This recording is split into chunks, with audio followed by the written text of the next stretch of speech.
Am I the a-hole for sleeping naked on top of the covers to teach my flatmate's girlfriend a lesson? I'm a 21-year-old guy living with my childhood best friend, who's the same age as me and also a guy. We have done it for 2 years now. Up until last week, things were perfect between us. However, he recently got a new girlfriend and she honestly seems absolutely great except for one thing. She seemingly has a complete aversion to knocking. She and I have quite a lot in common, and I actually don't mind her staying over.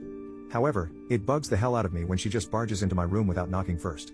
Now, she's never walked in on me doing anything untoward. I'm usually just chilling on my bed or studying at my desk.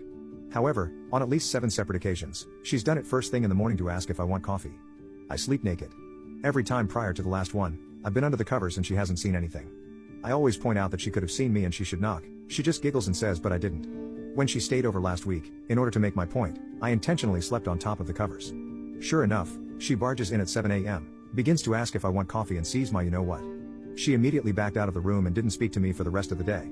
My mate later pulled me aside and said I was bang out of order, accused me of deliberately exposing myself and pointed out that I'd threatened to do it before.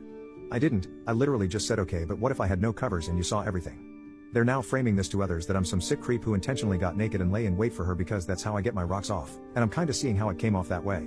Am I the a-hole for doing this?